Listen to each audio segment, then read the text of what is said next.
Hey, what's going on, guys? I'm Sworn Random, and welcome back to another video in my Weapon Spotlight series. And today we're going to be taking a look at the Frozen Needle. Now, this is a super cool weapon that does frost buildup. You can find it pretty early-ish on in the game. It's just in a little hidden section of stairs. You got to fight a boss to get to it, which is a little annoying, but you know, it is what it is. It's a fun weapon. Its heavy attack shoots its tip off and does like a little ranged attack at the cost of no mana, which does frost buildup, and it's super cool. So let me show you guys where to find this. Alright, so if we open up our map here, it's going to be in a similar area to where I showed off the Arumi Whip. You're going to come up here to the northern Liurnia Lake shore, and it's going to be right here in the King's Realm Ruins. So let's go ahead and travel there.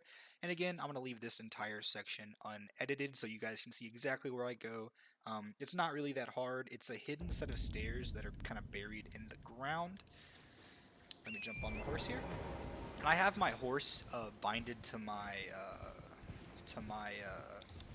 what's it called, to my pouch. I know somebody asked about that in one of the comments of one of my previous videos. Yeah, I have my horse binded to my pouch. I just hold Y and press right on the D-pad and it summons it. I find it much more convenient than just flipping to it every now and then. So yeah, it's gonna be on the right side of the ruins. If you just come to the right edge of them, you'll actually get here pretty simple, and it's going to be right in here. And down here, you will fight a boss named the Royal Revenant. Oh, I guess I should mention that you have to hit the ground and do like a little jump attack. So I can go do that right quick. Hopefully, I don't get shot by these guys. Yeah, you're gonna have to do like a jump attack, or you might even just be able to like roll or whatever. But yeah, you just have to hit the ground or roll on it or something, and it'll open up this passageway, which will take you down here, and you will fight the Royal Revenant. Now, the Royal Revenant is one of the most aggressive bosses that I have seen in this game. The second you walk through this, that thing leaps at you, and I mean it like jumps at you. So be ready to roll almost immediately upon entering the door.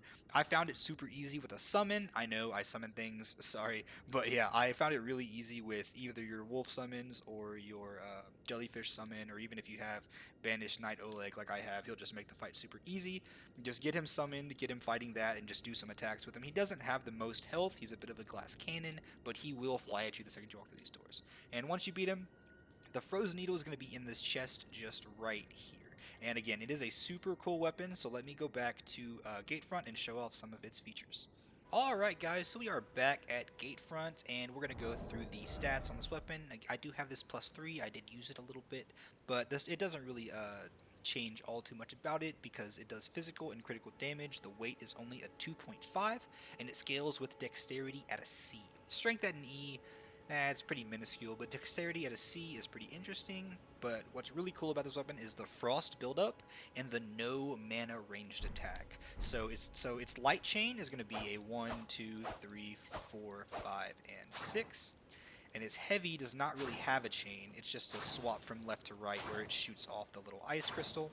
If you lock on to an enemy, that will lock on. If you don't lock on, it'll just kind of shoot either into the ground or wherever you're looking, like up in the air.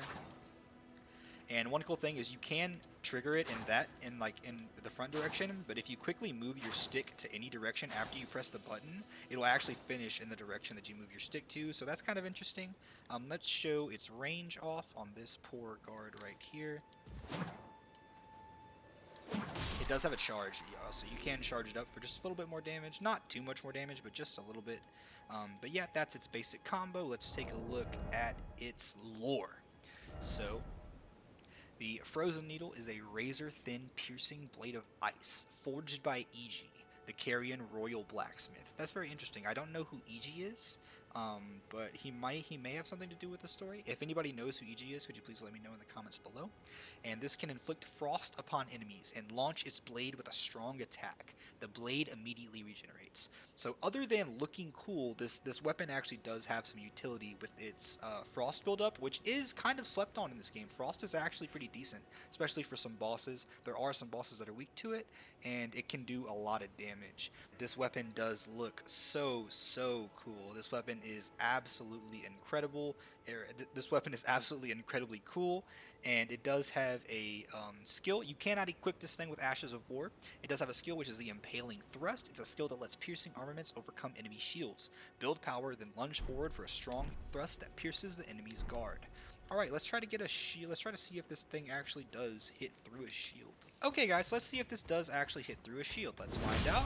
And it does. Wow, it went straight through that shield. I don't know if it'll work like that with anything bigger, but I can go try on the boss in this area to see if it does. Let's just hit that. Oh, I think he put a shield down for a moment there. That definitely went through that shield. That did good damage through his shield. That actually, it didn't break his shield, but it did pretty solid damage through the shield. That's really interesting to know. So this does have a little bit of piercing through the shield kind of damage, which is, again, you know, this weapon has a lot of utility, frost, and a little piercing skill. I don't know how useful that will be for PvP, but this may make some of those annoying